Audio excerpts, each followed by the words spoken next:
Iowa is back to winning big, important games against good teams in the Big Ten with just 2 games to play. Welcome into our Hawkeyes live show here at the Voice of College Football, as we do this each and every week, typically on Tuesday night, 5:30 Eastern, 4:30 Central. So lock that in, but also understand that you got to subscribe, hit that bell for the notifications to know when we go live, because with changing schedules, we sometimes have to deviate from that. But we appreciate everybody being here. And the guy that makes it all work is Corey Brada from the Hawkeye of the Storm. Hey, Corey. Good to see you, Mark. I know we missed our Tuesday show, and we're making up for lost time this evening. It feels weird being here late on a Thursday talking Iowa football with you, but in a way it's nice because, man, we are just about, 36 hours, a little over 36 hours away from Iowa versus Illinois. So big game to talk about. Absolutely. I was working through, and this is a discussion point for a little bit later, I was working through the championship scenarios, tiebreaker scenarios for various divisions across college football. And for Iowa, it's fairly clear cut, but still 4 teams left that have some hope in the Big Ten Western Division. And we will get to that. And also your evaluation of the play against Minnesota, and looking forward to Illinois. But first, some news and notes of sorts from social media in particular. Wide receiver Tyrone Tracy, 15 catches and a touchdown this year, had tweeted out something in respect to his playing time following the win against Minnesota. The tweet was deleted, and I think you have a few other both facts and thoughts concerning that situation. Well, I was trying to find it as you were talking about it. I thought I had a screenshot of it. Of course, now that we're on, I don't know that I see it. But basically, what the tweet was he basically said, and he didn't say anything specifically that it was about Iowa, but obviously it was. He said, "Why would you have a Swiss Army knife and not use it?" So he's a Swiss Army knife. Now, let me say something about Tyrone Tracy. I understand getting frustrated about targets. I understand getting frustrated if you're not playing well. But his brother, who's a Division I college football player somewhere else, I don't even know where he plays, he had went on a Twitter rant a few weeks ago about Tracy not being used well enough in Brian's system. And I'm sure that was addressed behind closed doors. And if it wasn't, what's the coaching staff doing? I mean, are you not going to address something like that could potentially, be something that erodes some camaraderie in the locker room? I'm sure that was addressed. So what are we doing if we're Tyrone Tracy tweeting that out now, coming off 2 straight victories, one of which is against a very good Minnesota team? Now, I don't know, I'm not going to say they're elite, because I think, obviously the loss against Bowling Green for one, and the loss against Illinois proved that they're rather inconsistent and reliant on a couple of different stats to actually get wins consistently, and they've been hurt by injuries. But I just don't understand what Tyrone is thinking tweeting that out. He's an upperclassman, supposed to be a leader on this team. It's one of those things where, and I'm not saying he's the guy who was behind his brother's tweet several weeks ago, but if I'm Kirk, embarrass me once, shame on you. Embarrass me twice, shame on me. Now, Kirk did sort of defend Tyrone this week during his weekly press conference. Basically said he was asked about the tweet, and he said, well, it was a guy. He said I was aware of it, but it was just a guy who wants to help this football team. That tweet did not, to me, come across as a guy who wants to help that football team. That comes across as a guy who is just petty and about himself. And I'm not saying that Tyrone is that person, but that's how the tweet came across. It's different if the team lost and you're like, man, this sucks because I could have really helped us win, and I don't think I was involved enough. Your team won. Keegan Johnson has been a better wide receiver, and it's not even been close. He's had a lower drop rate. He's more explosive. We thought Tyrone's one great playmaking ability was his ability to break tackles. And Keegan Johnson, I mean, you saw the play against Minnesota where he broke 2 ridiculous tackles and took it for a touchdown. maybe it's too soon to say it, Mark, and maybe I'm pushing the the narrative here too early, but he's a star in the making. Okay, assuming Iowa knows how to use him, and Tyrone just seems like he's got sour grapes over this. Now, maybe there is something to be said for him not being used enough. Maybe you shift him back to the slot, which is more of his natural position. I've heard people speculate this week that he's not playing well because he's trying to play at the X, which is not his natural wide receiver spot. When he's had the ball thrown his way, though, he's not made the most of his opportunities. So I was frankly a little bit surprised that Kirk defended him like he did, but that doesn't mean he's defending him behind closed doors. And if anything, Tyrone Tracy hurt his opportunity at more playing time, I believe, by his tweet on Sunday. I'm going to take this down two different paths. One being that I don't understand, nor do I really approve of or enjoy the culture. The culture being that we don't have conversations anymore with the people that are directly we're at issue with. We take it public now. I can think of a number of examples from the past year, let's say, not just on the college level, but with professional football players, where there's this rhetoric all the time that we're a family, we're a brotherhood. Well, if I have issue with my brother, I'm not airing it out on social media and criticizing him on social media. I pick up the phone, I call my brother and speak with him behind closed doors, privately. So I don't enjoy that, nor do I like where we're headed and where we've already come with dealing with issues and problems, Right. first and foremost. I also, though, at the same time, Tyrone Tracy's 20 years old, something in that range.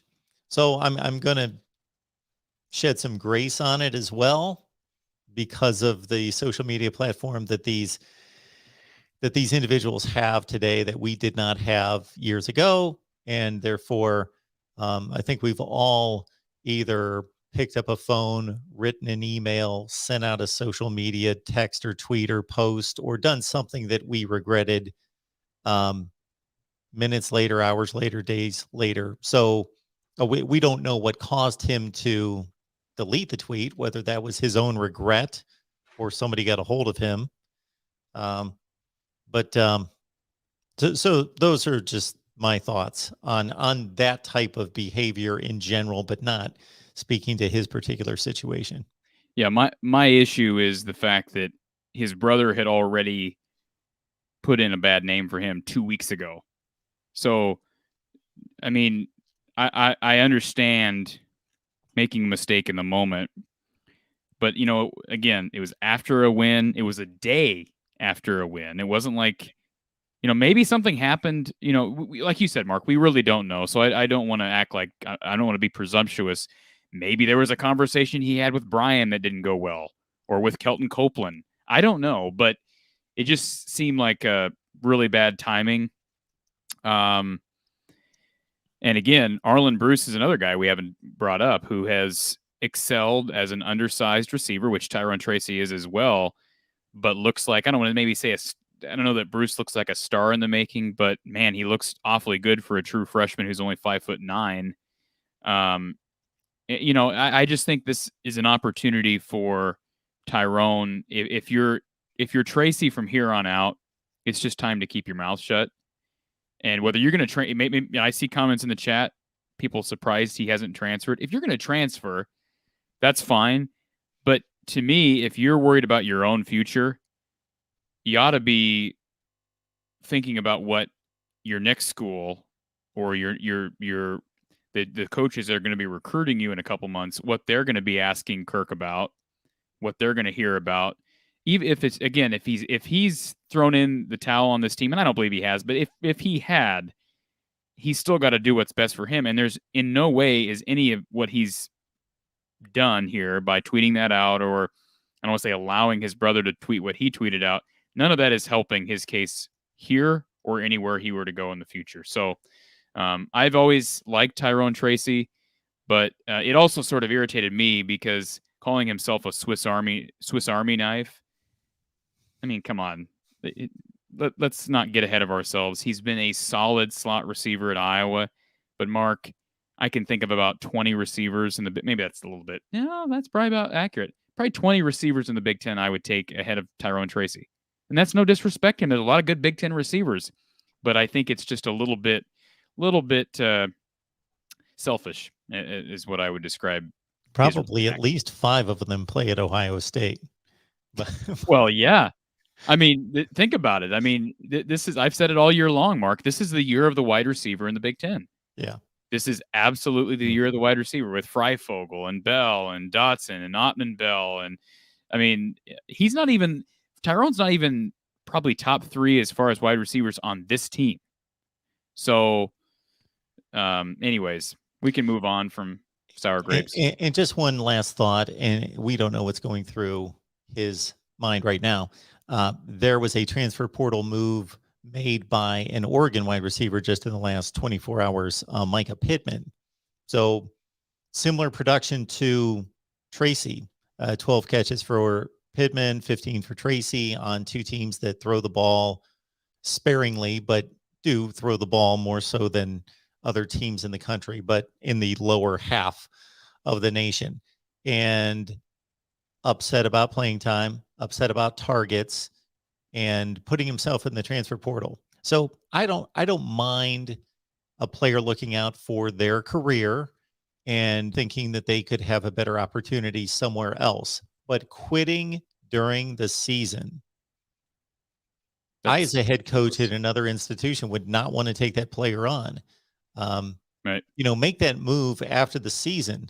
We're talking about players, there could be, I'm a little bit more familiar actually with his Oregon situation than with Tyrone Tracy, but it would only take with potentially 4 games left in the season for Iowa, at least 3, that an injury or 2 would put him in a prime position to make plays and be targeted a lot. So, well, he's gotten a lot of targets too, Mark. That's what people don't realize. He's getting targets. They're getting him involved. He's not making the best of them. So, what else do you want? What else do you want us to do? I mean, he's underperformed, and again, you've got 2 true freshmen who have been really impressive. And I wonder if some of this too is him kind of seeing the writing on the wall, because Alex Padilla, I think there's no question. I know we'll talk about this during this hour, Mark. He is the starting quarterback for the foreseeable future. I don't care what Kirk refuses to say Tuesday.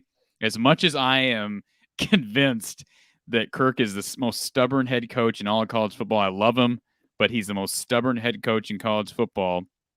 Despite that, I am positive that Alex Padilla is the starter this Saturday, okay? And I know you're saying, well, Corey, that's stating the obvious because he was number 1 on the depth chart.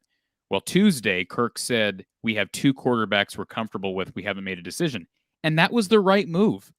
I spoke with Donnie Patterson on Sunday, and I said, Don, have you met with Kirk Ferentz? Because he meets with Kirk every week and goes over the analytics for the opponent and whatnot. And he said, no. I said, Don, if you are up to saying, giving and I never do this, but I said, if you're up to giving Kirk a message from me, not that he cares what some idiot from Ames has to say, but I said, Don, tell him a good friend of yours has a message for you. And that message is, please do not give away who you're starting this Saturday. I mean, last week going into the Minnesota game on Tuesday, Kirk said, yep, Petras won't be ready. Alex is our starter. And he wasn't lying. Like, I don't understand. Why would you give that away, Mark? Here's 2 quarterbacks that play totally different style. Oh, I shouldn't say totally different. They're both pocket passers, but certainly Padilla's got the ability to scramble, and it's a different prep than if you're preparing for Petras. I did not understand that, and Don said the same thing. He's like, I have no idea why you'd give that away pregame. No idea. And that's why I said to Don, I said, please tell Kirk, especially with Brett Bielema at the helm at Illinois this week, don't give that away. I mean, let them take the extra time to prepare for both quarterbacks.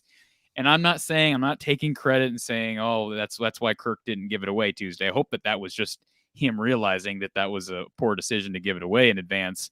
But he did not commit to a quarterback. With that being said, Petrus is back. From what we've heard, he's back to full health. He's practicing with the twos. And I guess that's where I'm coming back around to Tyrone Tracy. I'm wondering if Tracy was starting to see the writing on the wall that, look, hey, if Padilla's the guy now, he's been practicing since, well, even last year. He's been practicing with the twos. So in other words, the twos this year have been Keegan Johnson and Arlen Bruce, who are now ahead of him on the depth chart. So I wonder if Tyrone's mind is going, look, I was already losing targets to these two freshmen, and now we've got a quarterback that's got an incredible amount of chemistry with these twos because he's a two. You know what I'm saying? So, Yeah. I wonder if some of that is playing into this as well.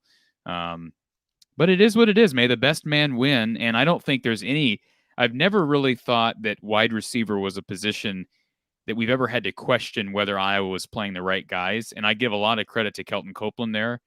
He has done a terrific job as Iowa's wide receiver coach over the past, whatever it's been, 5-6 years.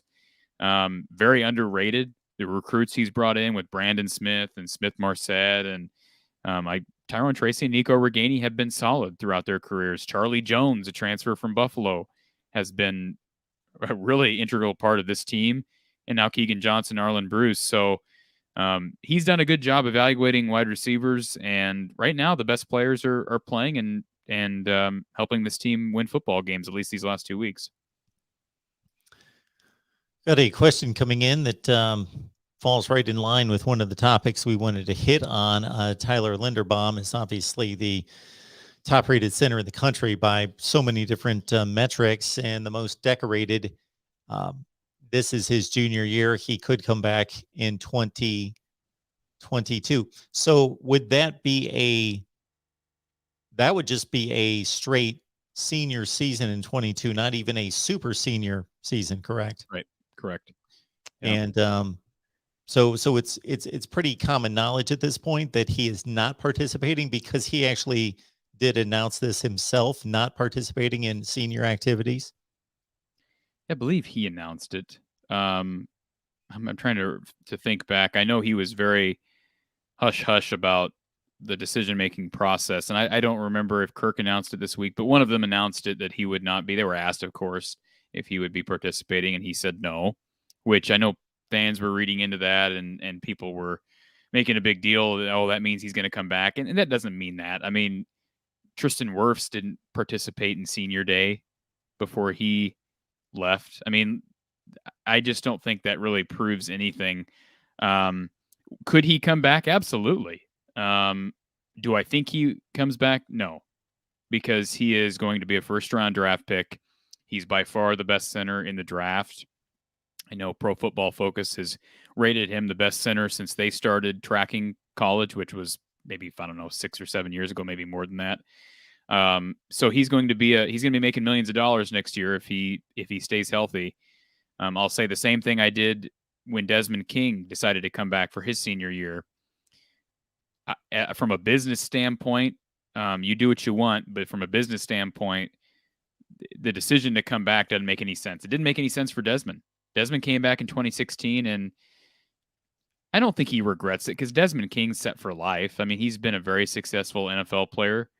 As long as he manages his money well, he'll be set for life. But he would have made more money. I'm sure that he would have made more money had he declared after 2015 because he had a terrific year.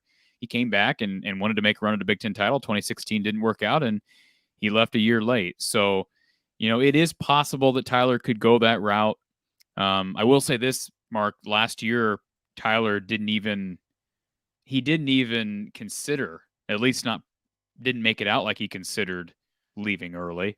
I believe the moment he was asked publicly, "Are you, considering leaving?" and he's like, "No way, I'm not leaving early." He acted like he didn't even really care what scouts had to say about him because he would have been drafted last year. He would have been drafted fairly high last year. I don't know about a top 2-3 round pick, but he would have been drafted last year. So he is very loyal. He seems to really be loyal to Kirk and this staff. He is an Iowa kid. I'm assuming he grew up as an Iowa fan. I guess I don't know that for a fact. But it will be interesting to see if he were to come back, Mark. And again, the quarterback position is a bit of a question mark still because we're assuming Alex might be the guy, but we're, a game and a half into that experiment. If he were to come back with, assuming that they make a big jump on the line, and I would have to think they would because Mason Richmond's a freshman, a true freshman who's been starting at left tackle all year. You've got Nick DeYoung, who's a sophomore who's been starting at right tackle. Linderbaum would be back. You'd have Cody Ince, who'd be an upperclassman, back at guard. You'd have Justin Britt back at guard. I don't know if Schott would come back for another year. The offensive line, I would think, would take a big step forward. And then you've got these electric receivers and Keegan Johnson and Arlen Bruce with now a quarterback potentially who's got tons of chemistry with those two guys and has the ability to move out of the pocket. Tyler Goodson, let's be honest, if the draft were to be tomorrow, I don't think Tyler Goodson would be a top 4-round draft pick. I just don't. I think he'd get taken, but I don't think it'd be real high. And that's not totally his fault. Things haven't worked out up front for him. I think he's good enough to play in the NFL, but he may end up coming back. So if you get him back as well behind Tyler Linderbaum, Gavin Williams is starting to look like a good thunder to his lightning. The offense, I'm never going to say this offense is going to be great because it never has been under Kirk, but it could be better to a point where perhaps we're looking at, I don't know I really haven't looked at the schedule, but certainly a team that can contend next year and maybe the favorites in the West. We continue to appreciate the live chat here with your many comments and questions. I've got a two-parter for you, Corey, but first we're going to encourage everyone to like this video, but also subscribe to the Iowa channel. Subscribe, please, to From the Hawkeye of the Storm as well. So we are dedicated to providing the best in Iowa football content in particular, but Corey is working every day and now into another sports calendar year with basketball starting, dedicated to providing you with Hawkeye basketball coverage as well. That is exceptional. And Corey and, of course, Coach Don Patterson with post-game and other content that they provide is just about as good as you're going to find anywhere. So please subscribe. It helps us considerably in pushing out the content and having YouTube respect in the algorithms, the content to push it to more viewers, potential viewers. Oh, can I just add one thing, Mark? Sure. Subscribe. Yes. If Mark didn't make it clear enough just a second ago, please subscribe. Help us. It will help us out immensely. I'll say that because I know you just got done making it very clear, but I'll say it for extra emphasis, Mark. Yes, maybe I rambled on too long because one word that everyone needs to hear out of all of that was subscribe. Please. And if you're watching us here on the main channel, head on over to the Iowa channel and please subscribe there. All right, thank you so much for that. Okay, here's my two-parter on Linderbaum and the offensive line. I have seen this happen many times with players who play positions in offensive line being the classic example without statistics or standard traditional statistics. They're being recognized more now than ever before with the standard or with the advanced metrics and so forth, rating offensive linemen. But we're talking about traditional statistics where players have a reputation and then they may not meet that reputation on the field that particular season, but still gain all the all conference and All America accolades because of that reputation. The most recent one I can remember is Shaun Wade for Ohio State. Had a horrendous season last year. Moved from the nickel slot to the wide side of the field, and he really struggled. Tremendous nickel corner, one of the best in college football, struggled immensely, was still named a first-team All-American. So my first question with what I've witnessed out of the Iowa offensive line, and I'm not grading every player as I'm watching the games. I'm typically watching like 3 games at the same time. I'm just watching Iowa play the Indianas and Minnesotas and the Wisconsins and the bigger teams. And between what I've seen with my own eyes, our conversations, and certainly the analysis from Coach Patterson, the offensive line has been what, a C- this year at best. It's Well,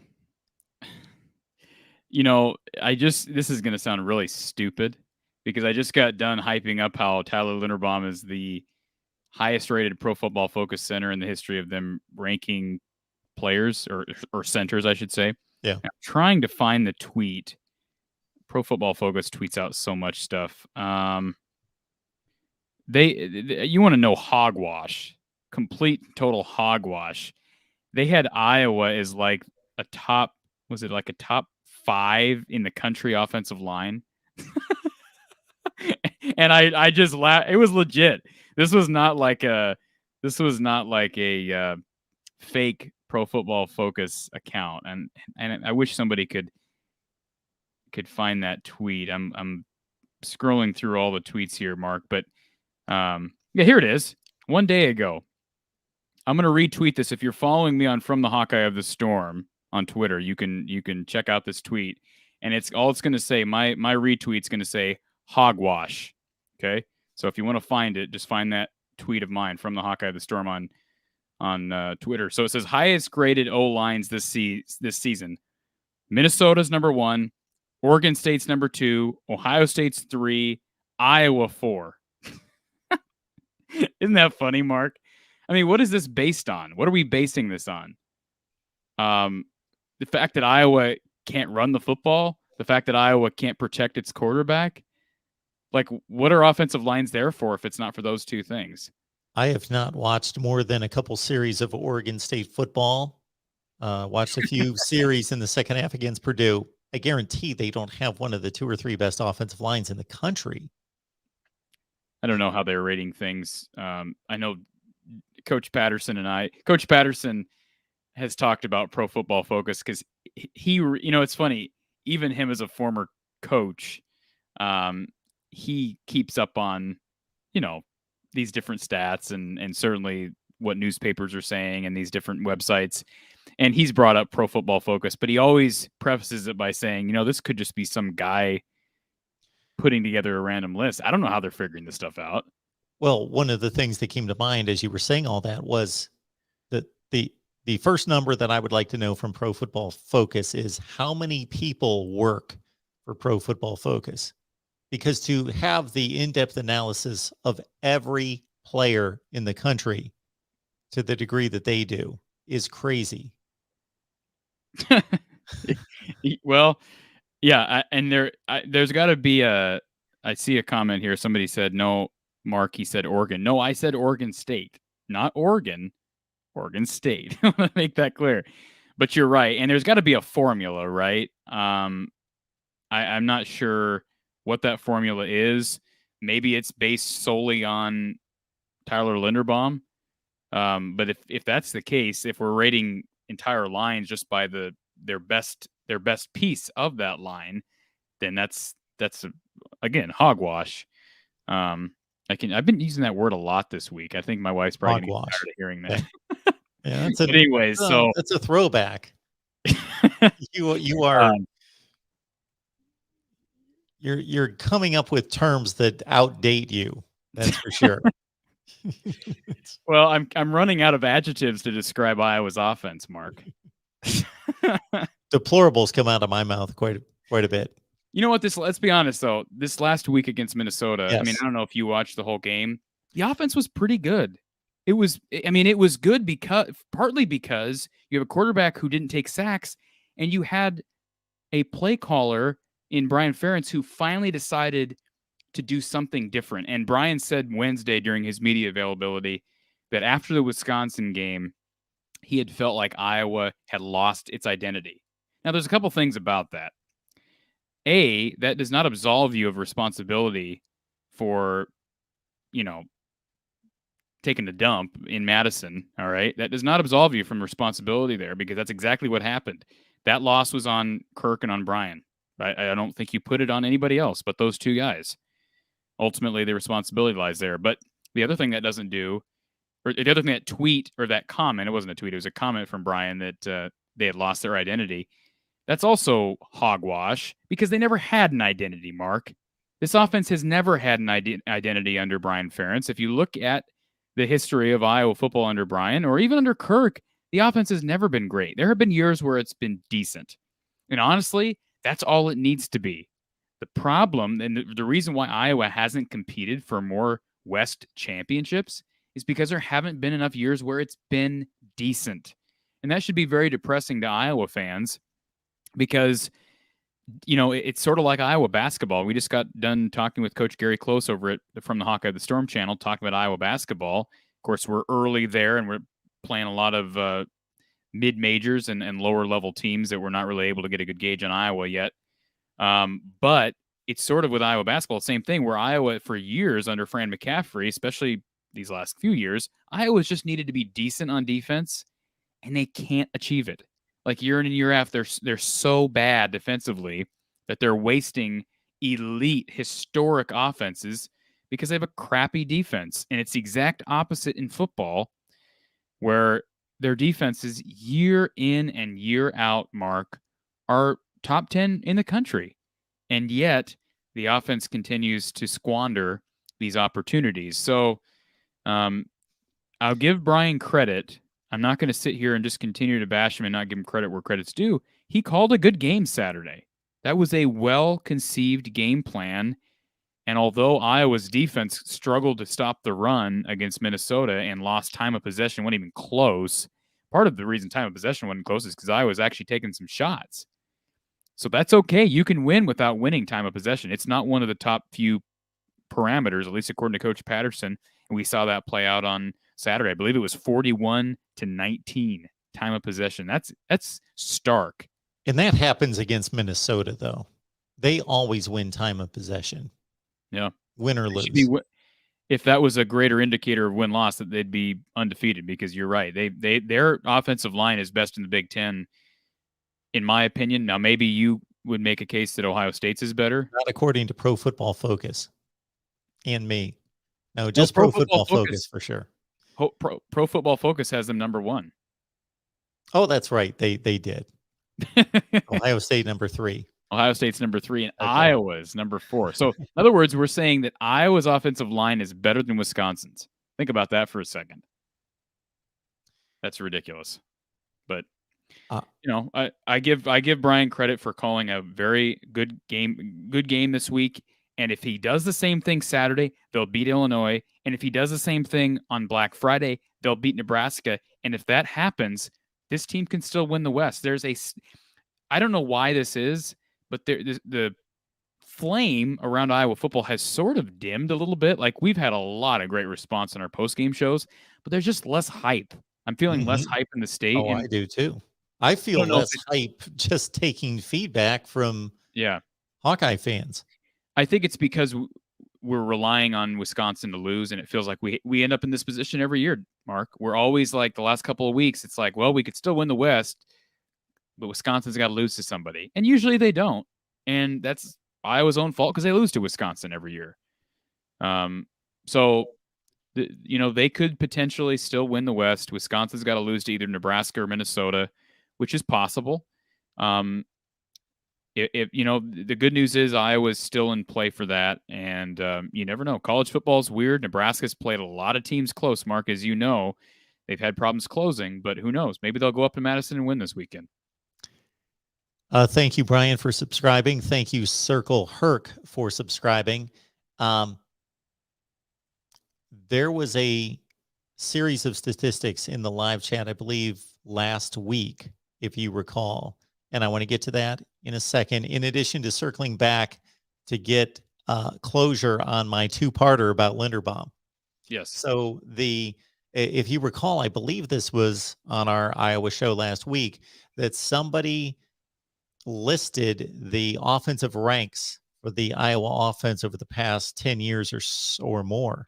That was Kevin Downey, because he continues to spam our channel with those rankings, which I have no problem with. Kevin is very passionate about those rankings, Mark. And Kevin's an Iowa fan? I think so. Okay. I mean, if not, he's pretty infatuated with Iowa. No, he's a very active. We appreciate his support. He's a very active user on our channel. But yeah, he's been very vocal about how he feels about Iowa's offense. I believe you stated after reviewing those offensive ranks, and I will go on the record as saying, as I have many times, that I am not as married to offensive and defensive traditional ranks as maybe some people are. I think it's an indication, it's a barometer, but a yardage total doesn't tell us everything by any stretch, but it's a strong indication. And you said something to the effect that you were okay with Iowa ranking in the 60s. Is that correct? Well, that's a lot better than they have in the 60s. They're like in the 80s and 90s, Mark, consistently. Oh. What I don't know what they're at this year. If someone wants to look that up for total offensive ranking, but I mean, 60 sounds tremendous. Maybe. I mean, again, I don't think we appreciate how good this defense is, and it created a ton of turnovers early in the season. And it's not like they haven't still created turnovers. I mean, they had at least 2 or 3 against Northwestern a couple weeks ago. Did they have any on Saturday against Minnesota? I think they did. It feels like that game's been a month ago, but they're still creating turnovers, and they did struggle against the run against Minnesota, but everybody struggles against the run against Minnesota. Doesn't matter who they put back there at running back. They're able to run well. And so it will be interesting to see if Iowa can run the football against Illinois, and how Iowa's defense plays, because Iowa's defense has been on the field a lot here recently. I mean, obviously the Minnesota game, but even going further back, the Wisconsin loss, Wisconsin ran the ball well, and Iowa had problems getting off the field. In the Purdue game, same thing. That was more, of course, the passing attack, but the defense has been taking on a heavy load. The good news is they got Riley Moss back this past week, and that seemed to help. That seemed to anchor down that other corner spot. Terry Roberts, it looks like he's still out, which is unfortunate. But now they've got some depth there at corner that we're comfortable with Jamari Harris, Riley Moss, Matt Hankins. Matt Hankins has been struggling a bit. I don't know where he ranks in Pro Football Focus's cornerbacks, but he gave up a couple plays. He had a touchdown to Ottman Bell, deep ball where he got burned, and then sold out against the run, which was probably more a conceptual thing from Phil Parker that you could probably put on the staff there. Trying to think of the number 42 big white guy for Minnesota that got loose. It was a good, well-conceived play from PJ Fleck, and Hankins caught back up to the play and nearly got it out before the guy crossed the goal line. Its name starts with a K, and I can't think of what it is, but Hankins got sort of beat on that play as well because he sold out against the run. So Hankins has been struggling a little bit, and that's why it's good timing they got Riley Moss back, and they've created a little bit of depth with Harris as well. Kokeeft, there you go. Yep, and he nearly had a second touchdown early in the game in the first quarter. If Tanner Morgan, Iowa caught a lot of breaks on Saturday, Mark, and I talked with Don about this. That first quarter, there was a touchdown that would have been ended up being for naught. Kieft had a catch in the back of the end zone where Morgan just threw a little bit too high. Would have been a touchdown. Yep. There was another throw from Morgan that was a high throw on third down in the third to Ottman Bell, which would have moved the chains and kept a drive going. And there were a couple other plays that I'm trying to think of, but they cut some breaks. There are a few quarterbacks, and I know we had this conversation with Daniel House, who joined us for the Minnesota Take from Gophers Guru, but that I believe have regressed, like Tanner Morgan. I haven't seen that many quarterbacks in all the time that I've watched football, and I'm just not talking statistically. The statistics are a reflection of what's going out on the field. Yeah, he's not very good, and let's be honest here. He's had some great wide receivers. Like, sure, he had great stats when he had those guys. Rashad Bateman is really good. And Yeah. he had a big catch the other day. I mean, he's playing for the Ravens, which is not easy to do as a rookie wide receiver in the NFL. He's playing for the Ravens, and then you've got, of course, Ottman Bell, who I think is really underrated. Yeah. And then who's the kid before Tyler Johnson, Tyler Johnson was who won a Super Bowl last year. Yeah. So, yeah, the Bucks. I forget, man. He's on the Bucks. So it's amazing isn't that crazy? You look at Minnesota; they don't compete for West titles, and yet what they're doing right now, they've got a stellar offensive line. They've got a good defense. They've got terrific wide receivers that are getting drafted, and yet they can't compete. So they're a bit of a. I mean, I shouldn't say they can't compete. They competed 2 years ago, but they're not. I mean, given the talent, I'd be disappointed with lack of championships if I was up in Minneapolis. Let's give PJ a little more time. How long has it been, Mark? How long has it been? 2017 was his first year. Yeah, well, we're looking at 4 years now. Well, he took over like a 4 or 5 win outfit. Was that Tracy Clay's? Yeah. Or was Tracy Clay's who replaced Jerry Kill. Yeah. Well, but that program was never like 4 and 5. Were they 4 and 5 for a brief time prior to? Yeah. Like. Yeah. Well, I mean, I don't know. It's interesting because last year Minnesota was bad, but a lot of it was because of, I think, COVID and you lose Ibrahim this year. They've kind of had bad fortune, Mark. If you just look at it from a personnel standpoint, they've had injuries and COVID issues at bad times. They'll probably finish 8-4. What's that this year? They'll probably finish 8-4. Well, yeah, 8-4, and they were in the lead for the Big Ten title and played a close. I mean, they'd won that game. Think about it. If they had beaten Iowa Saturday, I mean, they're not out of the race, Mark. I mean, I know you outlined that earlier on your channel. They're not out of the race right now, but they would need some help. Michigan Ann, thank you so much for subscribing. So they've subscribed as well. Very nice. Yes, please subscribe. Anyone that's just jumped on board here in the last few minutes, and understand that maybe some of the conversations that you would like to hear have already been had. So again, when we're done live here, wait for the video to post. So we're going to finally carry it all the way through my 2-parter on Linderbaum. So my first one, I believe you answered to a certain extent to say he is the player we believe him to be, and he has had a All-American type season. Okay. Yeah. So if that's the case, what does that say about the other 4 guys? And what does this say about what is potentially the offensive line performance next year unless they make some tremendous changes / development? Yeah, I would be concerned. I mean, you got to look at Iowa from a reasonable standpoint and realize that Iowa never runs the football well. Very rarely, I should say. Last year they did, but I almost want to just throw that year out because it almost seems just like it was an outlier, a mirage, if you will, because of some of the issues across the conference with the virus.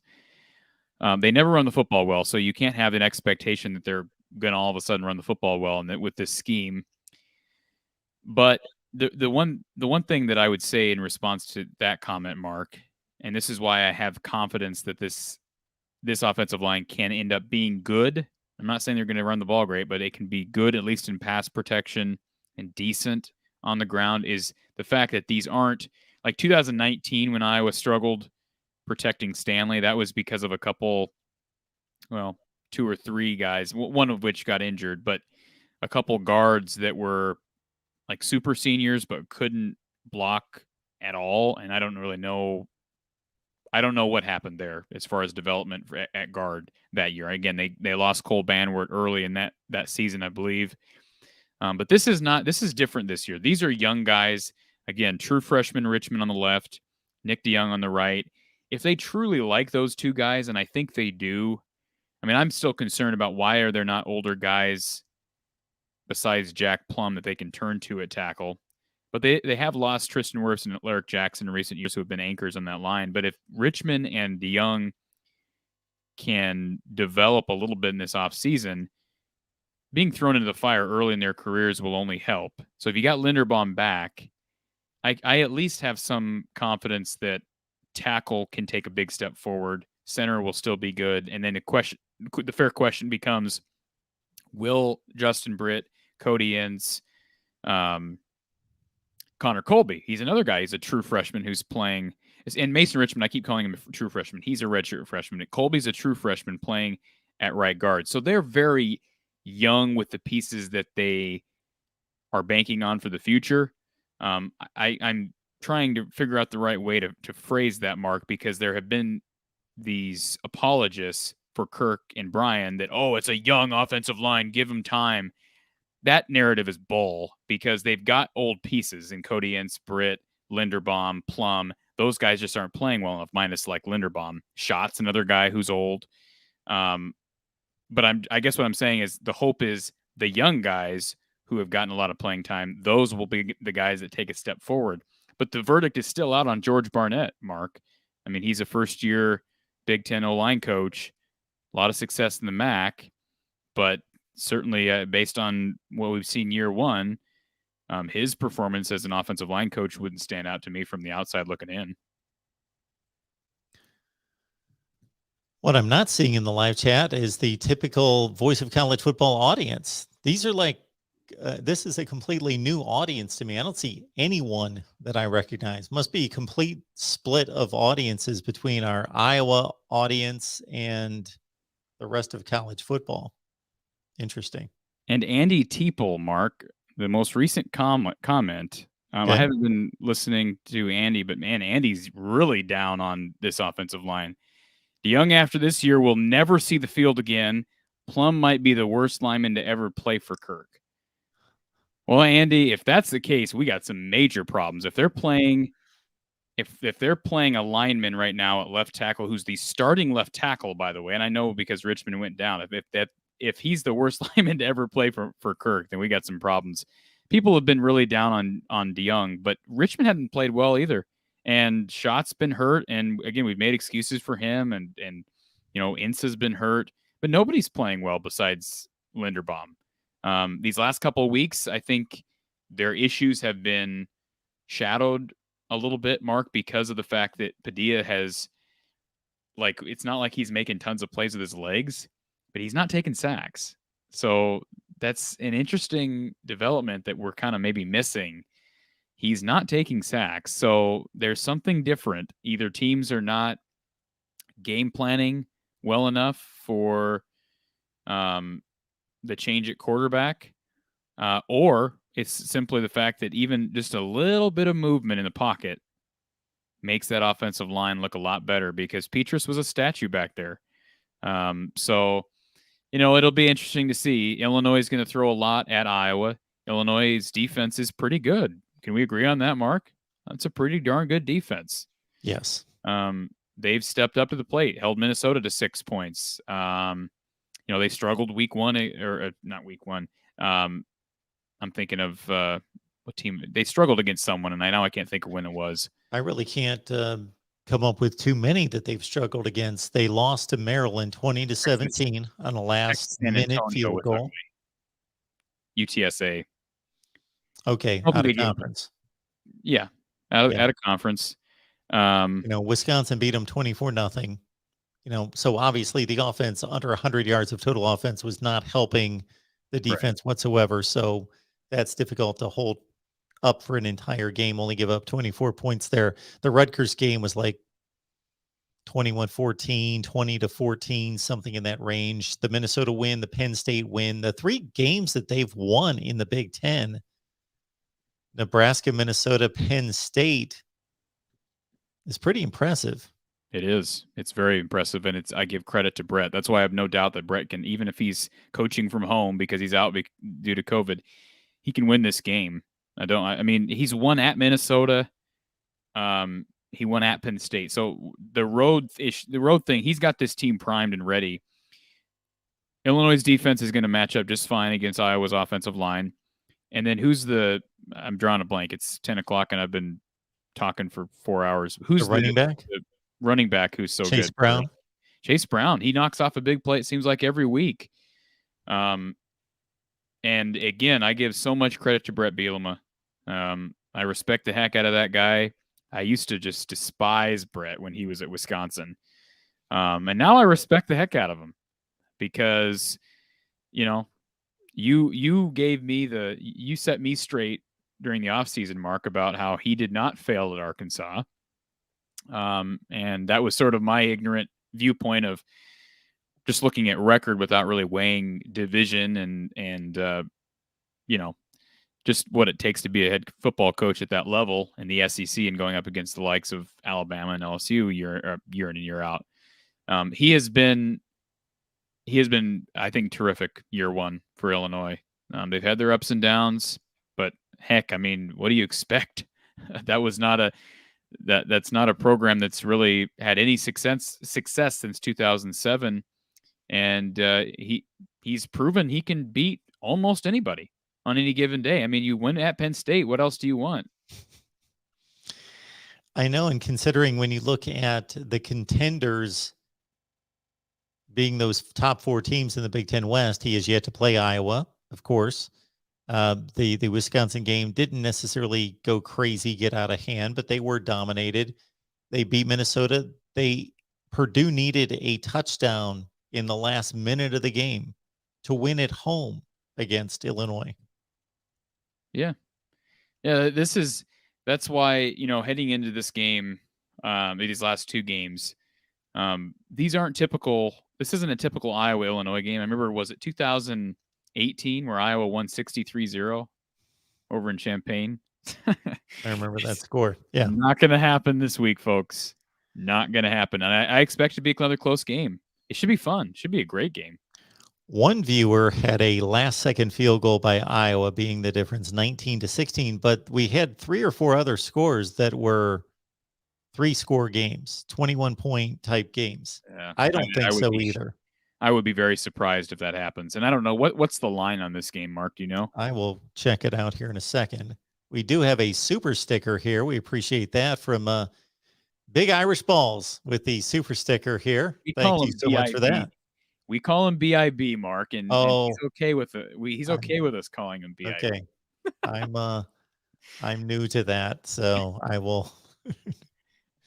BIB called in. He actually called into was it my show the other day and said this thing was actually the basketball show, and he said this is BIB. So he's actually changed his own name, and he's comfortable with that now. BIB, don't be surprised if the next time I reference you, I'm going to not say BIB, just because these things usually go right past me and I forget like 13 seconds later, but we'll do our best. And thank you so much for the super sticker. Whatever the super sticker is, I don't know. It's the version of the super chat. So yeah, what I've never really understood what the difference is. I have no idea. I don't know. I don't know. Yeah, to answer that comment, Iowa will be up for both those games. I don't think Kirk's underestimating either one of those teams. Iowa's had Nebraska. Let's be honest, these last 3 games for Iowa, Illinois, Nebraska, and Minnesota, Iowa's had all those teams' numbers, but they play all those games close. So there's no reason to think. I mean, think about it. Iowa's played Nebraska close every year, and now this year Nebraska's playing everybody close. So there would be no reason to think. Now, watch it be like 50-20. Probably not, though. There'd be no reason to think that Iowa-Nebraska game won't be close. And I'd say the same thing about Illinois. I do agree. It's uncanny how Nebraska keeps these games close. It seems like you could line up an NFL team in front of them or the Connecticut Huskies, and they're going to lose by 1 score regardless. On one hand, that is impressive, staying within 1 score of Oklahoma, Ohio State, Yeah. Michigan State. But at the same time, their 3 wins this year are Fordham, Buffalo, and Northwestern. Isn't that ridiculous? Not to change the subject, but can we agree that Oklahoma is really probably not that good? They're not that good. I mean, they probably should have lost to Kansas. They could have lost to Nebraska. They finally get, beat by Baylor. Oh, they could have lost to all sorts of teams. West Virginia, last second field goal. They Yeah. could. They're a top. They've got to be They're one of the 25 top 15 or 20 teams in the country. Yeah. Did you spend much time, Mark, talking about Kansas and Texas over the weekend? I did not. That game was coming to an end at the time that we were firing up the call-in show, and people were updating and laughing about it, so forth. But there wasn't like much. What's crazy about that, and I text again, this is something else I texted Don about. I said, Don, have you ever heard of a scenario where a team that loses the turnover battle -4 still has a chance to win? That was what Texas could have easily won that game with a turnover margin of -4. That just shows you. I mean, I don't want to make. Obviously, Kansas has come a long way because they competed with Oklahoma, they competed with Texas. Maybe they'll become respectable, but like that's still not a very good football team. To be able to win the turnover margin 4-0 and still have to go to overtime to win against anybody is astounding. I will tell you of a national championship game in which the team that lost the turnover battle 4-0 won the national championship. So this either speaks to the number, theoretically, the second best team in the country really not being that good, which seems kind of ridiculous because they'd have to be pretty good, because this is during the playoff era, or the national champion being that good to be able to overcome a 4-0 turnover deficit. Do you know what game that was? Was it in my lifetime? Yeah, this is in the playoff era. Oh, the playoff era. Yeah. So that's what I'm saying. When you say a team has to be really bad to win the turnover battle 4-0 and still lose the game, imagine a national championship caliber team winning the turnover margin 4-0 and I'm just losing. going to take a total guess. I could be totally off on this. Would it have been the Cardell Jones year? Yes. Wow. That Ohio State team lost the turnover battle 4-0 against the number 2 team in the country and won the game by 22 points. Wow. I forget that. 2015, right? The 15 championship 15 game, the 14 season. Right. Yeah. Or, okay, 15 champion. Oh, it was a 14 season. Okay, I had that. Yeah. I was thinking it was a 15 season. Okay. Yeah. Yeah, that doesn't necessarily. I mean, obviously, it's shocking just because you don't expect that from anybody. And won by 22. Yeah, that's incredible. And Cardell Jones was one. He's one of those. I don't know how Ohio State fans feel about him, but he's one of those just odd figures in history. I'll never really understand how to rate him. How do you really how do you really evaluate a guy like that who goes and wins you a championship, but he's been a total bust in the league? Yeah. So, what a legacy in which your first start was the Big Ten championship game and you win 59-0, and then you beat the number 2 and number 1 teams in the country to win a national championship. Those are your 3 starts to start your career. And so that was that the year that they lost to Virginia Tech early, right? Yes. But who was starting at the time? JT Barrett. That was his first start. He was a redshirt freshman. Okay. He was a young player that had never played. That was a fun Ohio State team to watch, though. I mean, that was not a great time in Iowa history. 14 was a weird year. That was the transition from Rudock to Beathard, and there was some negativity around the program at that time. And I remember just at least taking joy in the fact that the Big Ten could crown a champion. And that was a non-bowl team, correct? No, that was a bowl team. You're thinking of 12 14. Was the non-bowl team. Oh, 14 lost to Tennessee. Yeah, they got their pants pulled down to Tennessee. Yeah. It was like 28-0, like that. Yeah, that was also the game where Jonathan Parker is falling out of bounds on the kick return. He throws it back in bounds, and Tennessee recovered. It was the Tax Slayer Bowl. Yes. So, yeah, that was not good. And that was the beginning of the end for Rudock here. And then Rudock went on to Michigan the next year. Had a great year for Michigan. Beathard had a great year for Iowa, and it worked out for everybody. And I go back to, who the third quarter. This is a trivia question for the Voice of College Football. Okay. Who was the third quarterback on Iowa's roster in 2013? So it was Rudock, Beathard, and one other guy. All three of those guys transferred and ended up having Beathard didn't transfer, but all three of those guys ended up being starting quarterbacks at Division I programs and having very successful careers. Do you know who the third quarterback was? Rudock was at Michigan. Beathard was at Iowa. Do you have any idea who the third guy was? How much did the third quarterback play at Iowa? He didn't play at all. Okay. He got beat out before the 13th season, transferred to another program, and ended up having a very, very good career. Yeah. If you name him, I'm obviously going to know him, but I may not know that he started his career at Iowa. I don't know. He just got it. Cody Sokol ended up transferring and having a really nice career. I was thinking he broke some records at Louisiana Tech. Yep. But that was a very good quarterback room. I mean, if you think about it, and I remember heading into the 13th season, that was a tight race. And that's one of the things I've heard some people make some comparisons. Well, Ferentz will switch to Padilla, no problem, because look what he did in 14, switching from Rudock to Beathard. There's a difference there, though, because heading into 2013, Kirk acknowledged that the three-player race was very, very close between Sokol, Beathard, and Rudock. And this entire time with Petrus and Padilla and Hogan, Mark, it's been at least stated by Ferentz and implied, too, that Petrus has been way out in front of everybody else. So that's why I had a hard time imagining that Kirk would just be real quickly, very easily influenced by one game from Padilla, where Padilla played pretty good against Northwestern, but again, they won 17-12. I just thought it would take more. I think this last week was, I don't want to say the straw that broke the camel's back, but I think Padilla showed the ability to get the ball downfield, which is what Petrus excelled at when he had time. And so if he's able to do that, like Petrus was able to, you got to go with Padilla now. So I now I'm confident, but it's a different situation than the Rudock situation, definitely. Iowa's a 12.5-point favorite at home against Illinois.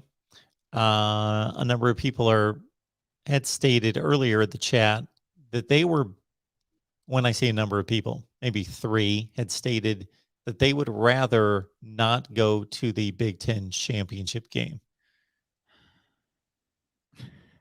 I get worn out with those comments. I've had a lot of people say that, and I don't know.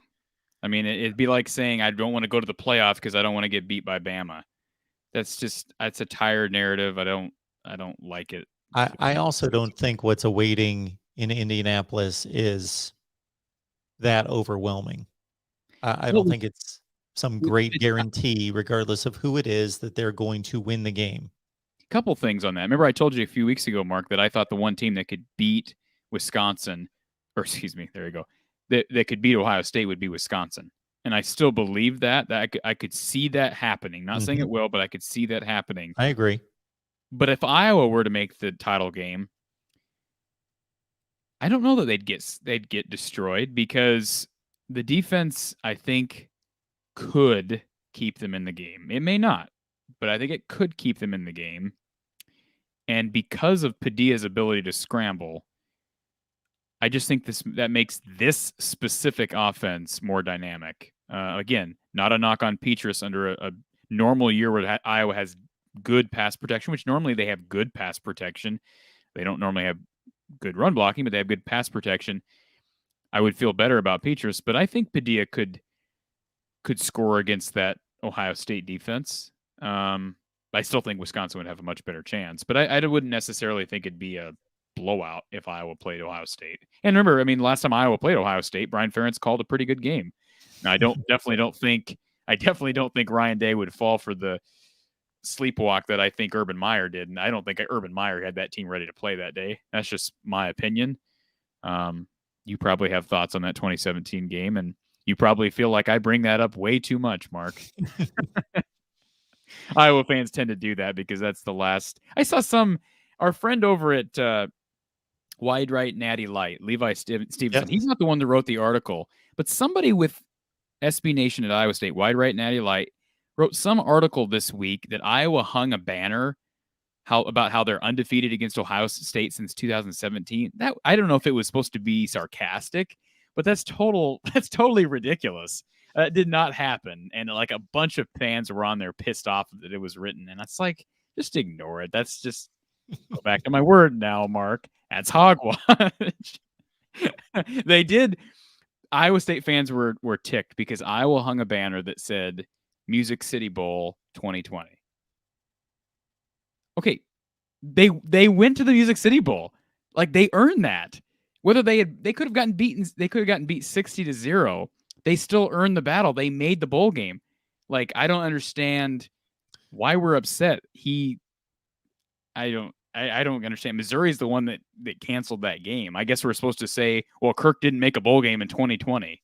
That's not how that works. So Iowa hangs a banner for each bowl game each season. I think that's a normal thing for them.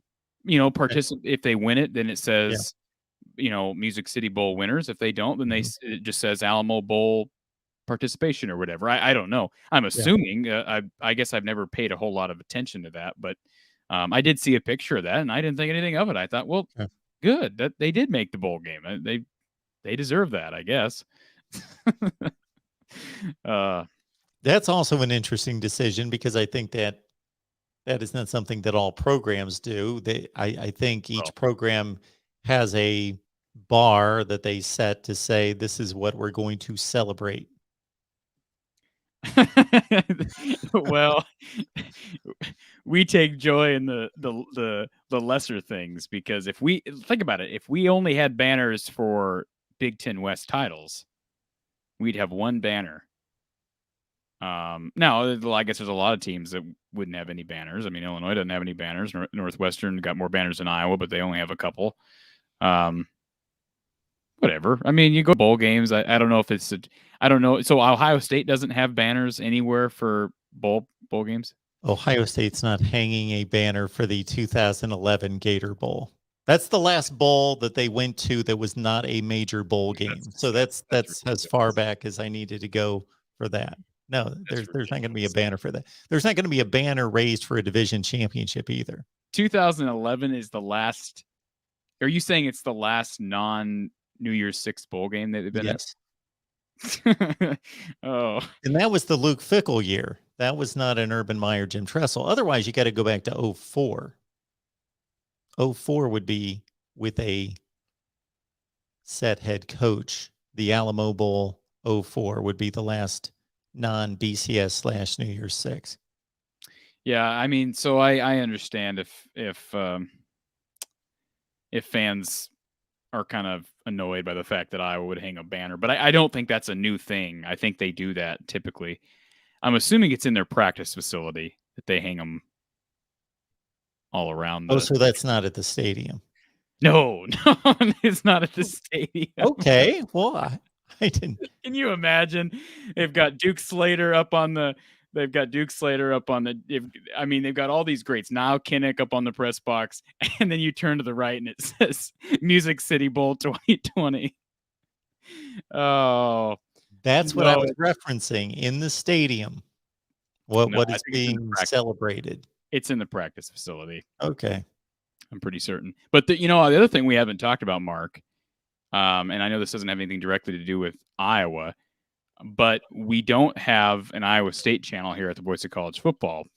So I should bring this up because did you hear Matt Campbell? Yeah, Matt Campbell. Who am I thinking? I'm confusing Jack Campbell and Matt Campbell. Did you hear Matt Campbell earlier this week basically say that his goal was never to win a Big 12 championship? So I would have not heard that except for guess who I just spoke with about 3 hours ago. Was it Levi? Levi. Really? You I spoke wanted to with our get good some friend prep for Levi. the Oklahoma game, so I reached Ah, out to Levi, and so we did a segment on the game coming up this weekend, and he mentioned, as I typically do, to um, whether there was anything outside the box to talk about besides the X's and O's, and he mentioned the Matt Campbell statement that was being taken out of context, according to Levi. taken out of I watched the video. I don't know how you can take it out of context. It was a stupid comment to make. I mean, it's Levi's point, and I understand it, if this is accurate, is that some people state their goals as numbers, as tangible achievements, and others focus more on what is going to get me there. What do I need to do each day to get me there? Meaning, some people may set a goal to have a 28-inch waist, and that's their goal, and then they don't come up with any kind of plan. Just, I'm going to get to a 28-inch waist. And others would say it's more important for me to say I'm going to drink X number of bottles of water a day. I'm going to work out for 45 minutes. I'm going to do all these things, and then when I achieve that, I just want to get in shape. If it turns out to be a 28-inch waist, that's great. I'm just trying to get in shape.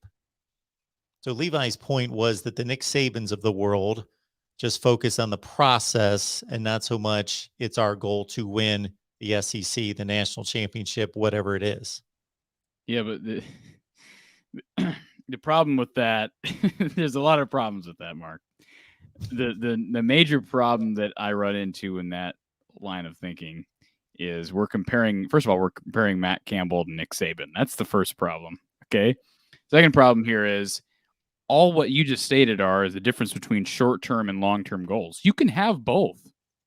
They're both it's not just one or the other. It's not just, well, I only want to focus on beating Iowa and I have no focus on the Big 12. You can have both. And I just think to say, oh, that was never my focus. That was never our goal to win the Big 12, or never my goal to win the Big 12. I don't know. To me, it didn't sound, I don't know is he trying to keep his team together by making a statement like that? Well, actually, one is not a goal, at least in my viewpoint. The goals have to be tangible, or how can they be reached? They have to be tangible.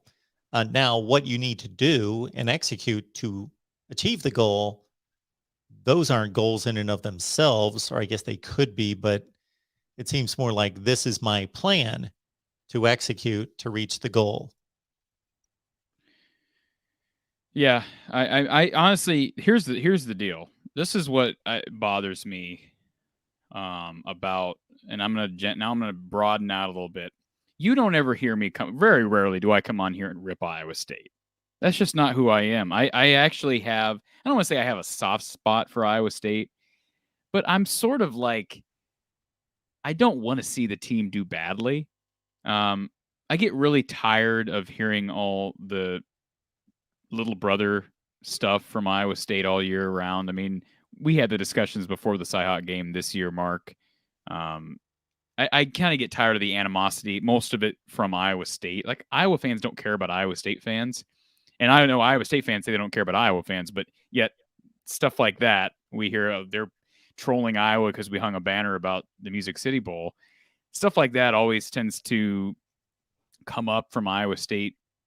And I understand, and I've told Levi this. I mean, I understand that SB Nation, they do some sarcasm, and that's sort of part of their shtick, and I understand that. But I don't have anything against Iowa State, and I am disappointed. This team they had the pieces to be a national contending team. Maybe not a national championship team, but a team that should have contended for the playoff. I mean, with all the guys they brought back, Breece Hall, I think you could make the argument that he still, even though there's some other guys that emerged, that he may be the best running back in all of college football this year. I think Kenneth Walker may have something to say about that, but you could make a case for Breece Hall. And it just hasn't worked out. I don't know what it is. Mike Rose is one of the best linebackers in the country. So I'm disappointed by it. The loss to West Virginia was the one that I said something's not right there, because they lose to Iowa, which is understandable because they always lose to Iowa. I mean, that's just they do. They have won against Iowa since 14, Mark. So that doesn't prevent them from winning other games. They lose to Iowa, then they lose to Baylor, which was sort of a disappointing loss. But again, you're going to have those on the road at a good Baylor team. And then it's like, okay, now we beat Oklahoma State at home. And it just felt like, okay, they're back. Here we go. And then the very next game, they go on the road and lose to West Virginia. That was the loss that it didn't. Yeah. I've been around Iowa State football my entire life. It did not feel like the right time for that loss. I don't know how to describe it. It just felt out of place. And I'm not saying anything going on in the locker room. I'm sure Campbell has those guys together still. But it was just sort of an odd series of events, and I'm disappointed for him. It's good for the state of Iowa when both Iowa and Iowa State are contending for conference championships, and unfortunately, neither team does a very good job of doing that. Iowa's not out of the race, but I will say this, back to Iowa. I'm really sick of, and I think I'm speaking for a lot of Iowa fans. I'm sick and tired of the best memories from each season. They tend to be early in the year. And that's just really disappointing. I'm tired of them either being early in the year or big plays from a loss. Like for years, the deep ball from Beathard to Tavon Smith in the Big Ten title game in 15, and Gus Johnson's call on that play, it sticks with you. Oh, that's a great memory. And that they lost the game. Like, it'd be nice to have some memories from a close win against Wisconsin that seals the West title.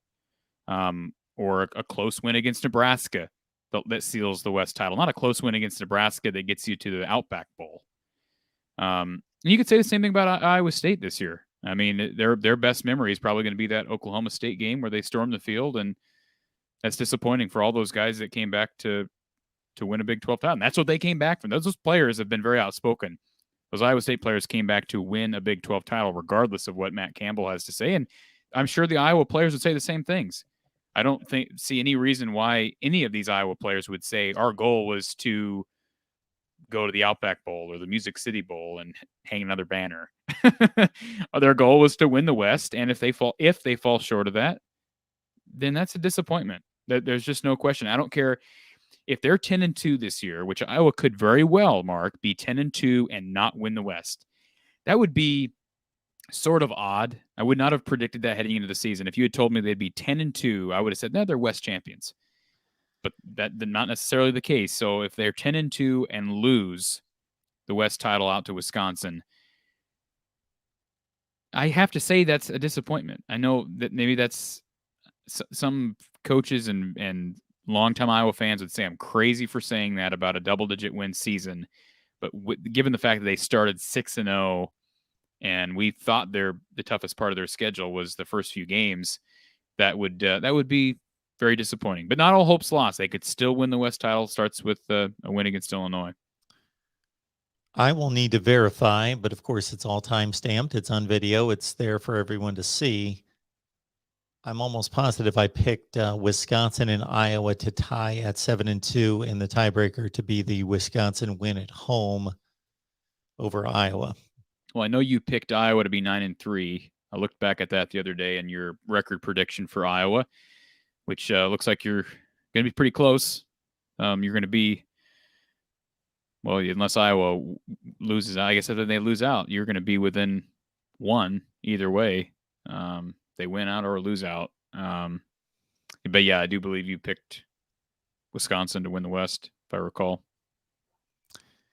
Yeah, I know. I picked them. I believe I picked a tie with the tiebreaker. Jamie Strawn is really, he's either a depressed Iowa fan or he's trolling the Hawkeyes. Is that a picture of Charlie Sheen? I mean, that might show you where Jamie's headspace is right now, Mark, if the best profile picture for him on YouTube is a picture of Charlie Sheen in a Reds jersey and a red shirt. Now, maybe it's not Charlie. The Hawkeyes are lame. They're going to get embarrassed in a bowl game. He has another comment here. Ohio State would beat them by 40. Probably an Iowa State fan. But also beat Wisconsin by 45. Oh, so he's Sure. he's an Ohio State fan. Just Mark. throwing it out there. He's got a red shirt on. What am I thinking? He's an Ohio State fan. That's all Okay. right. You might be right. Maybe they will beat him by 40 or 45. I don't think they'll beat Wisconsin by that much. Do you, Mark? That Wisconsin defense is ridiculous. No. We're talking about Iowa's defense. Wisconsin's defense is better. They are better than Iowa's defense.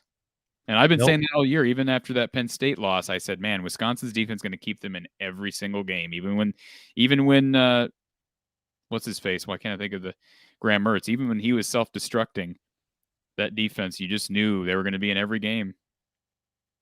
And they have been. People don't hold me to this when I believe Wisconsin will advance to the Big Ten championship game. And if not, of course, Iowa could be there to pick up the pieces. I would go, my prediction today would be Ohio State beats Iowa 31-17. They beat Wisconsin more like 27-17. I think that's a good prediction because I think 31 points is not very much for Ohio State, but it's a lot for Iowa's defense to give up. So you kind of combine the two together. I could see them giving up 31 and 17 points against that Ohio State defense, which isn't great. And now Iowa's got some playmaking ability with a quarterback who's mobile. Yeah, that's a good prediction. I have been ridiculed by a series of people ever since Iowa started losing some games that, of course, I was overranking them at the time. And I remind people that I'm not predicting games in the future, so I'm ranking based on what's been accomplished to date. This leads me to this question about kind of your thoughts on Iowa football playing outside the conference, and most notably the SEC, because when Iowa had gained that top 5 ranking, a lot of comments were being thrown around about how they couldn't match up against Georgia. I don't know that anybody matches up well against Georgia, but how many times has Iowa played the SEC and SEC team in a bowl game? But I'm guessing, and if we went down through the years, I can think of the LSU game, I can think of the Tennessee game, I can think of the Florida games back in the mid 2000s. I think 03 and 05. The LSU game that was, of course, won on the Hail Mary pass, a South Carolina win, I believe, in 08, et cetera, et cetera. So pretty much down the middle in regards to results. Mississippi State was a win a couple of years ago, I believe, after the 18 Got season. Blown out by Florida in the 6th season. Yeah. 30-3, if I recall. So it's a mixed bag. How much have you had to hear as an Iowa guy about how the Hawkeyes were too slow and were going to get blasted by some SEC team when matched up against them in a bowl game? Had to listen to that for a month. Not a whole lot. I heard it a lot before that Mississippi State game. Well, you may hear it more that you're on this channel and they're SEC fans all over the place. Well, yeah, that's true. I wasn't a part of the festivities here back then, Mark. Do you have a lot of Mississippi State fans on here? I'm curious. I never observed many Mississippi State fans. No. The Mississippi State fans are, talk about just overbearing. It was ridiculous listening. I covered that program for 6 years. Really? Yeah. What'd you observe from that passionate fan base? Yeah, it's a passionate fan base. I covered Ole Miss, Mississippi State, and Alabama. They were all within. Ole Miss was the furthest away geographically, but went to all the news conferences every week. Went to, of course, 1 or 2 games depending on timing, and it was a great experience covering the SEC for 6 to 7 years. But they were a little bit overbearing before that game, and then of course Iowa won that game. But I don't know. I'm sure we're going to be. I don't know what bowl projections are saying, Mark. I don't know. Have you? I have not into many bowl projections at this point. I mean, I've heard Outback Bowl maybe for Iowa, but I'd have to look at nobody wants another Outback Bowl. Iowa's been to the Outback Bowl so many times, it feels like. But I will say this. I mean, Iowa's had its share of blowouts in bowl games. I think of the USC game in 2019, which was pretty much a rout. The South Carolina game, you brought that game up. That was pretty much a rout. 2008 season, 2009 game, New Year's Day in 2009. That was pretty convincing. Georgia Tech was a little closer the following year in the Orange Bowl. But Iowa's actually been pretty successful as far as bowl performances under Kirk Ferentz. There was that lull, would have been, basically after the Stanzi era. They so they won in 2010, won the Insight Bowl. Now we're going to test my knowledge of bowl games. They Missouri? beat Missouri, yep, Blaine Gabbert, right? In the Insight Bowl, Micah had the pick six returned. Then they lost to Oklahoma. Okay. In the Insight Bowl. It's close. And that was one of those bowl matchups that should not have been. Like, they were playing up in class. Yeah, the seedings were screwed up for some reason. That happens. And I've seen, I think, honestly, the Florida game, 2016, you could argue that happened as well. Yeah, they went to, meaning the Gators went to the SEC championship game that year. And that was not a good year for Iowa. I mean, Iowa came in with a lot of hype, but that was the year they lost to North Dakota State. But then 12, of course, they didn't make a bowl game. 13 was the loss to LSU, where LSU was faking injuries in the Outback Bowl. I remember that distinctly. 21-14, right? Sounds right. I know C.J. Beathard came in late in that game, hadn't played much all season, comes in late, nearly leads them to a game-winning or game-tying drive, and I believe whoever the big defensive lineman for LSU falls down and grabs one knee and then grabs his other. We've talked about fake injuries before on the show, Mark. And then 2014 would have been the Tax Slayer Bowl, where you get destroyed by Tennessee. 15, where you get destroyed by Stanford. 16, you get destroyed by Florida. So, man, after the 16th season, the narrative was Kirk can't coach in bowl games. They don't show up. And I know there were some changes in bowl preparation and just routine for Kirk and his staff, and it seems to have worked. 17 was the win on the ice rink. It was Disney on Ice against Boston College. They win that game. 18 would have been the Mississippi State game, and they blow out USC in 19. And, of course, last year, I mean, I know you can't prove it. They would have beaten Missouri. Missouri, that was sort of the opposite. Missouri should not have been playing Iowa in that game. Missouri was, I mean, weren't they like 5-5? 5-5 against a 6-2 Iowa team that was rolling. I have no doubt Iowa would have won that game. So, I guess you could argue that Iowa hasn't, their bowl win streak ended last year, but they never got a chance. So, Kirk's been pretty good overall, even if you weigh that little lull. And you mentioned the Florida games back in the early 2000s. Those were some entertaining games, and certainly the Capital One Bowl against LSU was more than entertaining. So yeah, I don't know how we got on a bowl rant, but let's hope that, I wonder if Iowa were to go 11-2, Mark, say you somehow beat Illinois and you beat Nebraska, you end up 10-2, and you get to Indy. Certainly it might not be Ohio State, it might be Michigan. Say Michigan somehow runs a table and beats Ohio State, and they make the title game. Iowa beats Michigan 11-2. They could go back to the Rose Bowl. I mean, it's possible. I don't know how that, we've talked about what the Rose Bowl, how they select teams, and I don't know if they would select Iowa, but certainly Iowa shows up well to the Rose Bowl. Don't they have to? That's all there is to it, right? It's a non-playoff year. Isn't it back to being it's a Big Ten? If they win it, that's correct. You're right. If they win it, then it would be Iowa. You're right. I guess I'm thinking you're thinking if they lose and the winner goes to the playoffs.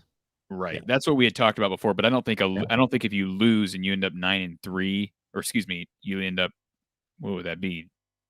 You're 10-2. Yeah, Northwestern hasn't gone, for example. They did not go. They were not selected. Exactly. So, I just here's what I want. I want Iowa to be able to. I want Iowa to be able to head into the final week of the regular season with the hope of a championship still alive. If we're going into that Nebraska game next week out of the race, it's just going to suck. After you start off 6-0, and I remember you and I were having those discussions like, who's going to catch Iowa? Like, Iowa was the clear-cut favorite. And I remember saying that, like, Wisconsin looks like crap. They don't have an offense. Minnesota's. I'm going to separate myself from that part of the conversation. I don't think I took part in that. You and I both said, though, Mark, that Iowa was the clear-cut favorite at that point, right? When they were 6-0 and rolling, and they beat Maryland and they beat Penn State, I think we both said it's hard to see. Picks. What's that? I've been a Wisconsin guy since the beginning. I stay with my picks until they're mathematically eliminated. Well, I understand, but you have to admit that Wisconsin team was not looking good offensively. They weren't looking good, but I believe I'm on record as saying, hang on, these 2 losses in conference are out of division. They haven't played any division games. Right, but Iowa hadn't lost to anybody yet. I mean, and I know it was only halfway through the season, but you're 2 games up on Wisconsin. I don't know. I just think I try to take a reasonable approach to it. I'm used to getting burned, and I just remember thinking, I was almost nervous that I was in that mindset because I just didn't see a scenario where Iowa would find a way to blow it. I just didn't see a scenario where they lose. I should have seen it coming, but I didn't see a scenario where they lose to Purdue at home, fresh off a win against Maryland by 30 or 40, and then a win against Penn State. And we remember we deemed that Penn State game. We said that was the biggest home game for Iowa since '85. I mean, think about that. That game is not going to mean. Is that game going to mean anything besides to the players? It will mean a lot to the players and coaches looking back. But as fans, are we really going to look back at that Penn State game and equate it to 1985? The answer to that is no. Like, it was a number 2 versus number 4, whatever it was, game. Both those teams, neither of those teams panned out. So it's just disappointing that you follow up that game with 2 straight embarrassing performances. All right, folks, we've got about 110 on the line. We hope that all of you will subscribe to the Iowa channel at the Voice of College Football. So many of you are familiar with the YouTube way. So basically, we want to build up the channels with as many subscribers as possible. And the 1,000 barrier is enormous in that. And so please support us by going to the Iowa channel and subscribing right there. Even if you're not an Iowa fan, we are asking to please subscribe. And if it bothers you that much later on down the road, unsubscribe. But I personally, I don't know if you're like this, Corey, I'm not like subscribing to YouTube channels every other day, but I know that if I went back in my history, because it's happened to me, where I've looked and seen where I'm subscribed to 50 channels and I'm totally unaware of it. I don't even know half these channels exist or why I subscribed or what they are. So you're not going to be bothered or annoyed in any way, folks, by subscribing to the channel. Now, if you're an Iowa fan or a Big Ten fan or want to lock in on this content, then certainly subscribe and hit the bell for the notifications to know when we go live, when we upload new content and so forth. Absolutely. And just a reminder to everybody, well, Iowa post game after Iowa, Illinois, Saturday. It's a 1 p.m. kick. Very odd time for a kickoff. I feel like we're 15 years ago in history, Mark. But 1 p.m. for the kickoff, and then we'll have Iowa post game myself. And then Sunday, Don Patterson will join us. So we're having another special edition of Iowa Live / Iowa post game because Don will be covering. He'll be doing television work for ESPN for the UNI game, Northern Iowa versus, is it Illinois State? Whoever Northern Iowa plays. So he'll be up in Cedar Falls, so he won't make it back to Iowa City in time to hop on with us Saturday. But I'll be with you Saturday, and then we'll have another Iowa Live, hopefully talking about an Iowa win Sunday, 7 p.m. Central Time with Coach Donnie P. BIB is siding with you, Corey, that I was giving Iowa favored status in the division. I remember it much different. I remember thinking, hey, this is only a 1-game difference here. It looks bad for Wisconsin, but nobody's factoring in the obvious that one of those losses is a non-conference game and the other two are not good in that you're losing conference games, but they're out of division. And they've You might only have got to been. they only need Iowa to lose one time and then they win the head to head and they've caught up. I remember stating that like ad nauseum. Well, you might have said that not when I was. I don't remember you saying that when I was on, but it might have been one of those situations where BIB and I both interpreted one of your patented Mark head nods to mean that you were agreeing with me, when in reality you're like, "Oh yeah, we'll see about that." Circle Herc, can we address his comment to anybody Sure. who was wondering? I already had my surgery. He says, good luck with surgery. I do appreciate that. I already had my surgery. So this is, I was talking to Mark before we went live. This is how amazing the modern medicine and work that these doctors can do. I had my shoulder surgery, this shoulder right here. And I'm already moving it around. I've got no bandage on, no cast. I had my bandage removed earlier today. It is incredible. Now I could be in, maybe tomorrow I wake up and I'm in writhing pain, Mark. But so far so good on the recovery. Yeah, I'm just impressed. And thank you, University of Iowa, because they are the best in the state, one of the best in the Midwest for anything medically or medical related, I should say. So appreciate the well wishes from everybody. That is great news. Great to hear. Good to see you. Have you back. All those things. And this sums it up right here. Ben subscribed. Corey's awesome. And Ben just puts up with me. I'm okay. Ben's got to be a Hawkeye fan. So I appreciate that, though, from Ben. And, usually it's the opposite way around. When I'm on with Donnie P, Mark, like somebody called in the other day, the night where I wouldn't get off the phone lines. And you were waiting for me to get off the phone.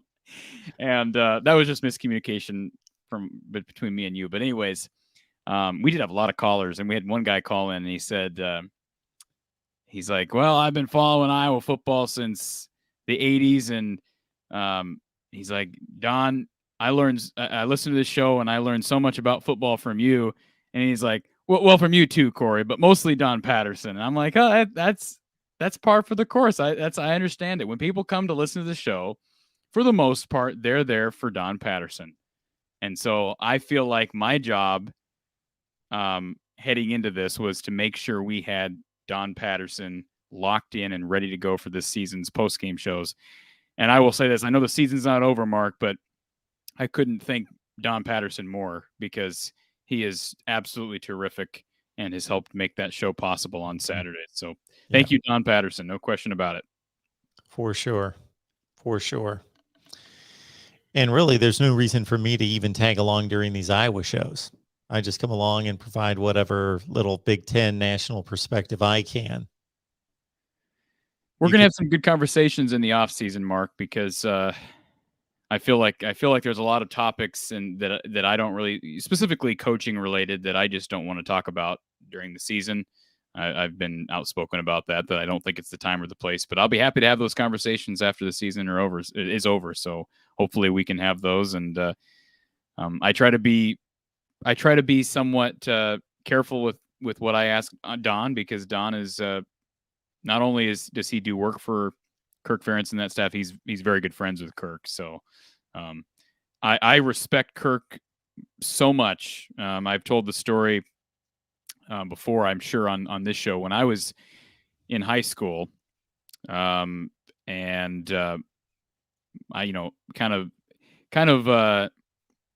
I never really had the goal of being a ESPN guy or a play-by-play guy, or even never wanted to be a beat writer. That, to me, that's being a beat. I would hate to be a beat writer for Iowa, because to me it would just turn into work and I would not be able to enjoy myself anymore. But I always wanted to be a radio guy. That was just who I was growing up. And in high school, I reached out to Gary Dolphin, who's the play-by-play guy for Iowa. Gary had me down for one of Kirk's live shows at Carlos O'Kelly's down in Iowa City. Gary Dolphin could not have been nicer to me. Kirk Ferentz could not have been nicer to me. Gary then had me that following Saturday. This was Gary's offering. This was not me asking if I could be a part of this. Gary had me up in the press box with him and Eddie Podolak for an Iowa game, as they called the game. And it was just a great experience and stuck with me, again, just the quality of person that Gary Dolphin is, Ed Podolak is, and Kirk Ferentz is. So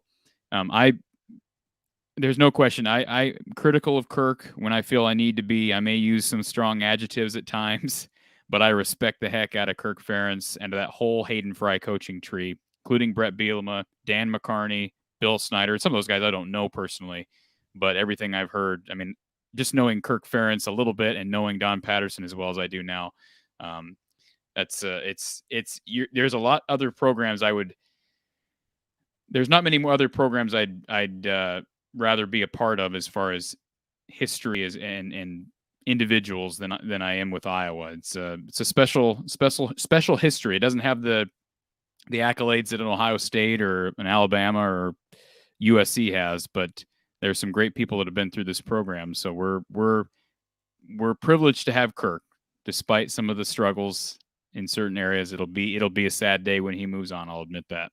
So I'm just going to capsulize what really impresses me about that from a content standpoint is that, and I was actually thinking it through before you even stated it, is that you root for this team and you have great respect for Kirk and other people, of course, Coach Patterson as well, within the program, but you are still able to clearly root for the team and have a personal attachment to people within the program, but still be fairly, in a fair way, critical of the performance, because otherwise it just doesn't work, at least from the standpoint of the type of content that I like to myself deliver or consume.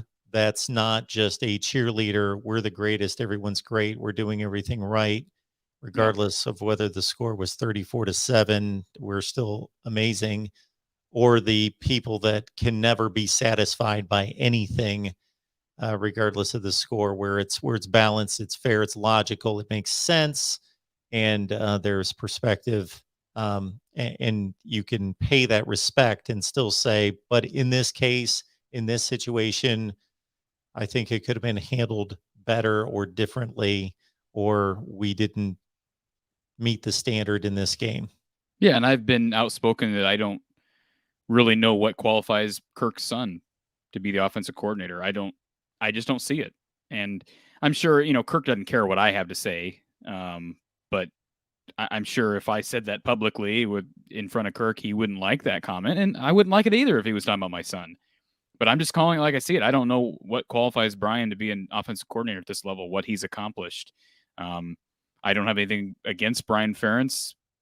So, and I've also been burned because growing up an Iowa fan, Mark, there have been plenty of seasons where I'm predicting 12-0 like a fool.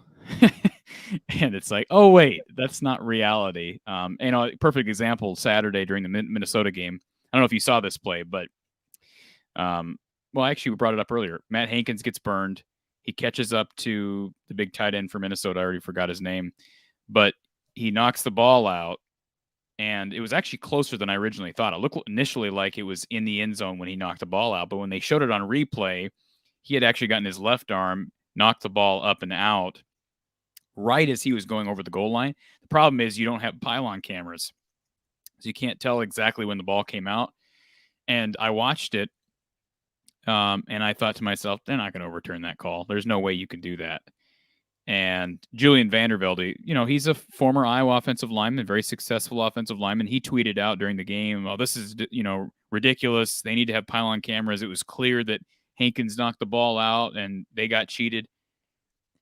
I've had Julian on our podcast before. Years ago, we had him on, and I like Julian. He's a very good spokesman as far as a former Kirk player. He's a homer. And smart guy, knows football, obviously, was very good at it when he played at Iowa. but that was the worst take because it's absolutely not true. I mean, I can't look at that and say, well, Iowa got cheated. And I said that to Donnie afterwards, and he agreed.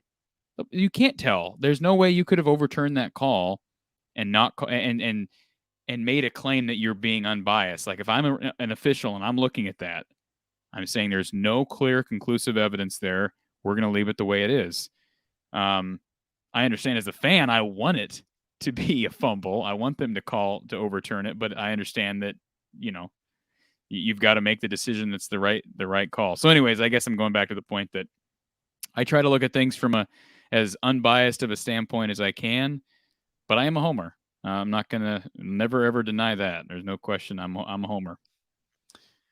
Not to toot our own horns, but more or less to highlight our appreciation for all of you and some of the kind comments that we've received. Dependent Fanatic, thank you so much for just recognizing that, we're building a platform here that obviously I have not the best voice, but the loudest voice or the most often heard voice in all of this. But no, I want to go out and get the very best people that I can. And Corey and I fortunately connected on social media.